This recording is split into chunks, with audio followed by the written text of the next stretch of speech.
बहुत बहुत स्वागत है आपका। Thank you very much for coming to the session. तो इन सेंटेंसेस पे आप एक बार नजर डालिए, सब सेंटेंसेस को आप पढ़िए। देखिए, आज हम डेली यूज के सेंटेंसेस की प्रैक्टिस करेंगे और सिर्फ सेंटेंसेस नहीं है, स्ट्रक्चर्स होते हैं। इस सिचुएशन में सेंटेंस को कहाँ से स्टार्ट करना है, कहाँ खत्म करना है। 300 करीबन सिचुएशंस होती हैं। उन सिचुएशंस को, उन फीलिंग्स को एक्सप्रेस करने के लिए रेडीमेड स्ट्रक्चर्स होते हैं। वो स्ट्रक्चर्स अगर आपको समझ में आ जाते हैं तो समझ लीजिए कि पूरी इंग्लिश आ गई आपको। You will be able to express anything in English like native English speakers do.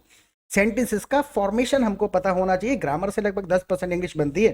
90% of the English is spoken its own way, अपने तरीके से बोली जाती है। तो हम नेटिव इंग्लिश, नेचुरल इंग्लिश की यहाँ पर प्रैक्टिस करेंगे। ग्रामर जो है साथ के साथ डिस्कस करते हुए चलेंगे ताकि कंसेप्ट्स क्लियर हो और इनके बेसिस पे फिर आप दूसरे सेंटेंसेस बना पाए। So I will be sharing my screen with you. Screen में आपके साथ में शेयर कर देता हूँ। प्रैक्टिस करने का बेस्ट तरीका बस यही है कि whatever you see on the screen in English, you repeat every sentence after me loudly. जोर से बोल के प्रैक्टिस करें। और इन्हीं चीज़ों को कहने का कोई आइडिया अगर आपके माइंड में आता है तो प्लीज़ अपने सेंटेंसेस आप कमेंट सेक्शन में लिखें। आपके सेंटेंसेस ठीक होंगे then I give you a like, और गलत होंगे तो हम उनको करेक्ट कर देंगे, एक्सप्लेन कर देंगे कि गलती कहाँ पर हुई है। Right, so please participate while watching the video. Participate करना बहुत ज़्यादा जरूरी है। अपनी इंग्लिश को टेस्ट करिए। पहला सेंटेंस हमारे पास में, दाल बनने में कितनी देर लगेगी। This conversation is again going on between husband and wife. तो दाल बनने में कितनी देर लगेगी। देखिए कितने तरीके से पूछा जा सकता है, बिल्कुल सिंपल सा। हाउ लॉन्ग, स्टार्ट कर रहे हैं, क्वेश्चन है how long will it take for the lentils to be ready. How long will it take for the lentils to be ready. देखिए लेंटिल्स का वैसे मीनिंग तो होता है मसूर की दाल, लेकिन लेंस शेप की कोई भी दाल अगर होती है तो उसके लिए लेंटिल्स वर्ड बड़ा ही कॉमन है नेटिव इंग्लिश में। You can simply say how long will it take for the lentils to be ready, यानी कि इसको कितनी देर लगेगी। अब होता क्या है, सुनते समय सिर्फ मेन मेन वर्ड से स्टोरी नहीं बनानी है। हाउ लॉन्ग पूछ लिया, लेंटिल्स पता चल गया, रेडी तो समझ आ गया कितनी देर में तैयार हो जाएगी। राइट, वर्ड ऑर्डर को पता करना जरूरी है, कौन सा शब्द कहाँ बोल रहे हैं। अब इसके बेसिस पे आप ये बना करके देखिए आपको यहाँ पहुंचने में कितनी देर लगेगी, आपको यहां पहुंचने में कितनी देर लगेगी। तो how long will it take for you to reach here. For का इस्तेमाल करेंगे जिस भी बंदे को या चीज को समय लग रहा है। So how long will it take for the lentils to be ready, दाल बनने में कितनी देर लगेगी। हिंदी के शब्दों को देखिए, कोई दूर दूर तक लेना देना नहीं है। रेडी होने की बात कर रहे हैं, ना कि कुक होने की बात कर रहे हैं। राइट, दूसरे तरीके से बोल दीजिए how long till the lentils are ready.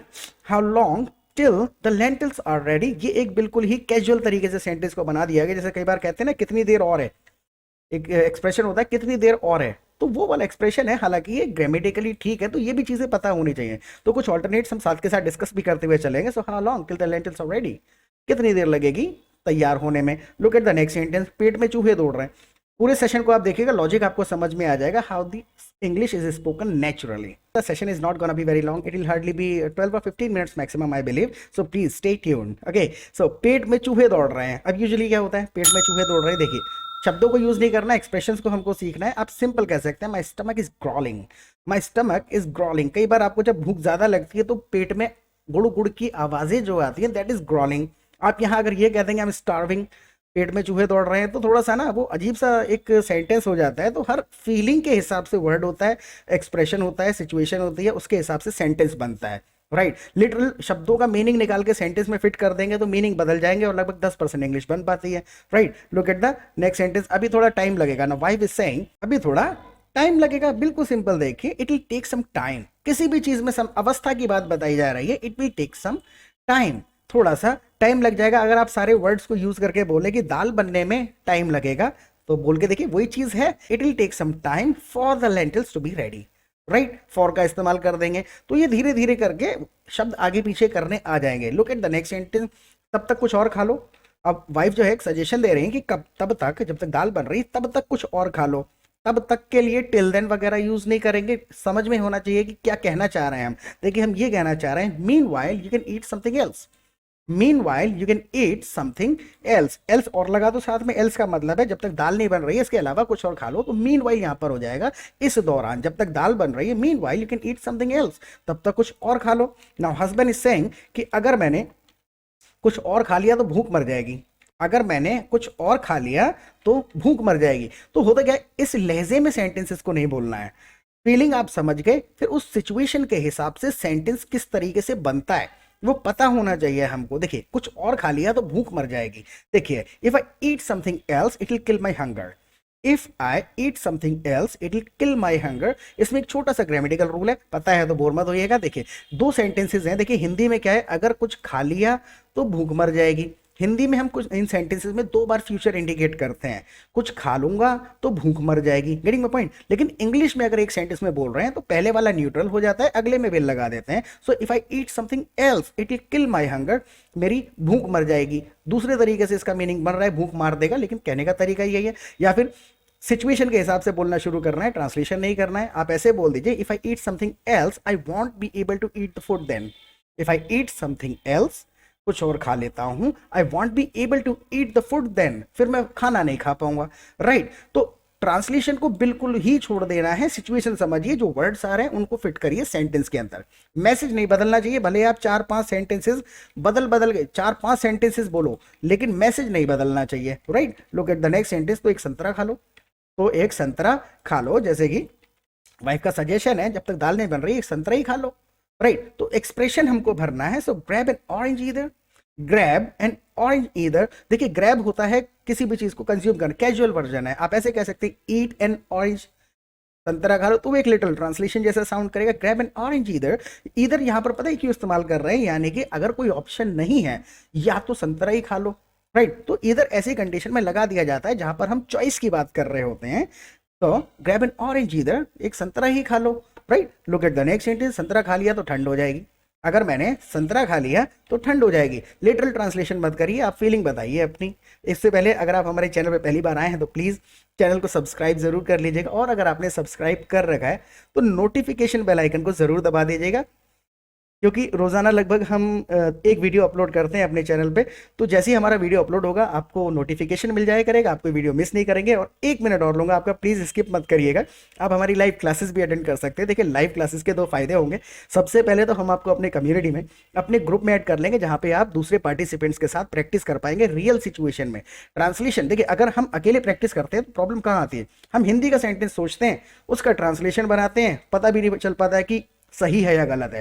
लेकिन ग्रुप में क्या होता है ना, 200-300 पार्टिसिपेंट्स होते हैं, तो जब आप उनके साथ रियल सिचुएशन में बातें करेंगे तो एक्सप्रेशन पता चलते हैं कि इस बात को इस सिचुएशन में कैसे कहना है। जब ग्रुप में लोग अपने अपनी सेंटेंसेस लिख रहे होते हैं तो ब्रॉड इंग्लिश पता चलती है। किसी बंदे ने अगर लिख करके डाल दिया ग्रुप के अंदर कि आई हैव गॉट अ फीवर, मुझे फीवर हो गया है, तो उसको सिंपैथी जताने के लिए लोग जब सेंटेंसेस लिखते हैं 10-15 तरीके हमको पता चलते हैं, अच्छा इस सिचुएशन में ये कहा जा सकता है, राइट। तो ब्रॉड इंग्लिश, ऑल्टरनेट्स पता होना बहुत ज़्यादा ज़रूरी है। और ऐसा नहीं सिर्फ चैटिंग करते हैं, वहाँ पे फ्रेंड्स बन जाते हैं, क्लोज हो जाते हैं आप थोड़ा सा, तो वहाँ पर आप लोगों के साथ फ़ोन पे बात कर सकते हैं, प्रोनाउंसिएशन की आदत पड़ेगी, अपना लेवल चेक कर सकते हैं, प्रैक्टिस कर सकते हैं, बोल बोल के ग्रुप में मीटिंग कर सकते हैं। तो बहुत सारे ऑप्शंस मिलते हैं, फ्रेंड्स मिल जाते हैं, माहौल मिल जाता है, 24 घंटे ऐसे लोग मिल जाते हैं जो आप ही की तरह प्रैक्टिस करना चाहते हैं, फ्लुएंसी अचीव करना चाहते हैं, राइट। एटमॉस्फेयर आपको मिल जाएगा। और शाम को लाइव क्लासेस होती है, तो वहाँ पे भी we simply come together every evening and we discuss anything in English. 1.5-2 घंटा हम रोजाना प्रैक्टिस करते हैं इंग्लिश की, कि इसका ग्रामेटिकल रूल क्या है, has, have, had, could have, should have, would have, ये छोटे छोटे 50-60 रूल्स हैं। 1.5-2 घंटा रोजाना सेशन में बिताएंगे, 150-200 नए नए सेंटेंसेस सुनेंगे, कंसेप्ट्स क्लियर हो जाएंगे, and you will start speaking English fast, fluently and confidently the way you want to speak, right. और फीस की बिल्कुल चिंता मत करिएगा, let's get back to it now. Please live classes में आएगा, फीस बहुत ही छोटा सा अमाउंट है, ओके। सो संतरा खा लिया तो ठंड हो जाएगी। अब लिटरली इतने शब्दों में नहीं कहा जा सकता इसको, ठीक। कहने का तरीका देखिए, ईटिंग एन ऑरेंज ऐसे कह सकते हैं, if I eat an orange, अगर मैं संतरा खा लेता हूं, it will cause me to catch a cold. If I eat an orange it will cause me to catch a cold, ऐसे कह दिया। या फिर eating an orange may cause me to catch a cold, might cause me to catch a cold, may, might, ये will, ये सारी चीजें interchangeably use होती हैं। थोड़ा थोड़ा सा डिफरेंस होता है इनके अंदर में, लेकिन ये सारे ऑल्टरनेट कैसे पता चलेंगे, ग्रुप में कोई बंदा लिखेगा it will cause me to catch a cold, it will cause me to catch a cold, it may cause me to catch a cold, it might cause me to catch a cold, सबका मतलब यही है, संभावना बता रहे हैं, right. Will थोड़ा sure है, मे संभावना है, और माइट फ्यूचर में संभावना है। तीनों का मतलब वही है। और ये सिर्फ एक वर्ड नहीं है, बहुत सारी चीजें हैं, इंटरचेंजेबली यूज होती हैं। Look at the next sentence, इसका मतलब आपको भूख लगी ही नहीं है। अब इतने बहाने बना रहे हैं कि इसका मतलब है आपको भूख लगी ही नहीं है। फीलिंग्स होती हैं, हम ना लगने पर एम्फेसाइज करने की कोशिश कर रहे हैं, इसका मतलब आपको भूख लगी ही नहीं है, राइट। तो एम्फेसाइज करने के लिए वर्ड ऑर्डर पता होना चाहिए। It basically means you are not hungry, it basically means you are not hungry, right. या फिर आप ऐसे कह सकते हैं, it means you are not really hungry, it seems you are not really hungry, it seems you are not hungry indeed, right एक बात को कई तरीके से कहा जा सकता है, लेकिन जो स्ट्रक्चर्स हैं, जो वर्ड ऑर्डर हैं, जो ऑल्टरनेट हम यूज कर रहे हैं, 300 से ज्यादा नहीं होते हैं। उनको सीखने में हफ्ते 15 दिन से ज्यादा नहीं लगने चाहिए सीखने में, और आदत में डालने के लिए आपके ऊपर है, आप कितना प्रैक्टिस करते हैं, कितना दिन में बात करते हैं पार्टिसिपेंट्स के साथ। Right look at the next sentence. लेकिन अकेले अगर प्रैक्टिस करेंगे तो सिर्फ ट्रांसलेशन की आदत पड़ती रहेगी। 10% सेंटेंसेस बन पाते हैं, 90% नहीं बन पाते हैं ट्रांसलेशन से। राइट कुछ चटपटा खाने का मन कर रहा है, अब देखिए कुछ चटपटा खाने का मन कर रहा है, कितने तरीके से कह सकते हैं। एक नेचुरल, बिल्कुल नेचुरल तरीका है, I am craving something spicy. I am craving something spicy. Crave मतलब ही होता है स्ट्रॉन्ग डिजायर, बहुत ज्यादा अगर किसी चीज का मन कर रहा है, I am craving something spicy. यहां पर आप फॉर का इस्तेमाल करना चाहें तो लगा सकते हैं, नहीं तो कंपलसरी नहीं है। I am craving for something spicy. आप ऐसे कह दीजिए, I want to grab something spicy, I want to eat something spicy, I feel like eating something spicy, I am feeling like eating something spicy. हर तरीके से थोड़ा बहुत अंतर आ रहा है, लेकिन सारे के सारे जो स्ट्रक्चर यूज करें ग्रामेटिकली करेक्ट हैं। लिटरली ट्रांसलेशन का रूल लगाते रहेंगे तो एक पे अटक जाएंगे, जबकि इस बात को कम से कम 20 तरीके से कहा जा सकता है। Getting my point. इसलिए ब्रॉड इंग्लिश पता होना जरूरी है, ऑल्टरनेट्स पता होने जरूरी है कि सामने वाला इस बात को कैसे कहता है। राइट तो माहौल में समय बिताना पड़ेगा, ज्वाइन द कम्युनिटी। और ड्रॉर में देखो चिप्स का पैकेट रखा होगा। Now wife is saying if you craving for something spicy, drawer में देखो चिप्स का पैकेट पड़ा होगा, ड्रॉर में देखो। राइट बिल्कुल simple. Check the drawer, drawer को चेक करो, check the drawer, there should be a packet of chips. वहां होना चाहिए, there should be a packet of chips. Literally शब्दों को मिला करके देखिए, कोई इस प्रकार इस वर्ड ऑर्डर में अगर इस सेंटेंस को बनाएंगे तो मजा ही नहीं आएगा, रखा होने के इंग्लिश लगाने लगेंगे। राइट तो सेंटेंसेस का मेन मेन पता कैसे चलेगा, सुन सुन के पता चलेगा। तो check the drawer, there should be a packet of chips, वहां पे जरूर एक चिप्स का पैकेट होगा। राइट सारे शब्दों को यूज करने के पीछे नहीं पड़ेंगे, वो तो मैरिन अपने लिए लाई थी, marine is my daughter. Now अब मुझे लगा वो अपने लिए ला के रख देती है, तो महरीन अपने लिए लाई थी। एम्फेसाइज कर रहे हैं वो जो चिप्स है वो तो महरीन अपने लिए लाई थी। राइट तो ये फीलिंग जानी चाहिए, सिर्फ सेंटेंस बनाने से नहीं होगा। जब तक फीलिंग नहीं होगी सेंटेंस में तो फिर वो डेड बॉडी है ना, कोई फील ही नहीं है उस सेंटेंस में। राइट तो अगर इसी चीज को हमको कहना है, देखिए see I think Mahreen bought it for herself. I think लगा करके आपने थोड़ा सा घुमा फिरा करके एम्फेसाइज किया। हर शब्द का लिटरल मीनिंग नहीं होता इंग्लिश में, घुमा फिरा के फीलिंग पहुंचानी है। So I think Mahreen bought it for herself. मुझे लगता है महरीन ये अपने लिए लेकर के आई थी। आई think Mahreen bought it for her self. Right अगर मैं नेचुरली इसी चीज को कहें कि वो तो महरीन अपने लिए लाई थी, आई think Mahreen bought it for her self. Right right लगा के आपने और ज्यादा एम्फेसाइज कर दिया। Right look at the next sentence. चावल बनने में टाइम लगेगा, तब तक सिर्फ दाल पियोगे। तो दो सेंटेंस छोटे छोटे हैं और वो दोनों के दोनों पता है कौन से, जो हमने ऑलरेडी ऊपर यूज कर लिए हैं। याद रखने के ऊपर है, तो आप कोशिश करिए एक बार ऊपर दोनों स्ट्रक्चर्स हमने यूज करें, आप लिखने की कोशिश करिए एक बार पॉज करके, उसके बाद मैं लिखता हूँ। राइट देखो चावल बनने में टाइम लगेगा, so rice is gonna take a while. It will take time for rice. It will take time किस चीज में लगेगा, for the rice to be ready. ये समझ में आ गया बिल्कुल सिंपल। या फिर rice is gonna take a while, थोड़ा सा समय लगने वाला है चावलों को बनने में। Meanwhile do you want grab some lentils. Meanwhile do you want grab some lentils. कुल मिलाकर के दो छोटे छोटे सेंटेंसेस है। Rice is gonna take a while. अब देखिए राइस जो है ना, चावल बनेंगे, चावल बिखर गए, चावल फैल गए, हम वहां प्लूरल कहते हैं, लेकिन राइस अपने आप में सिंगुलर ही रहता है। So rice is gonna take a while. Right या फिर it will take some time for the rice to be ready. Meanwhile, would you like to grab some lentils? तब तक थोड़ी दाल खाना चाहोगे। सेंटेंसेस हैं अलग अलग, सेंटेंसेस की जब आप प्रैक्टिस करेंगे फिर कनेक्ट करना भी शुरू कर देंगे। Okay look at the next sentence. मैं दाल नहीं खा पाऊंगा, मेरे मुंह में छाले हैं। मैं दाल नहीं खा पाऊंगा, मेरे मुंह में छाले हैं। बिल्कुल simple. I can't eat lentils, I have got sores in my mouth. I can't eat lentils, I have got sores in my mouth. मेरे मुंह में छाले हो गए, आई हैव गॉट लगा के कह दिया हो गए हैं।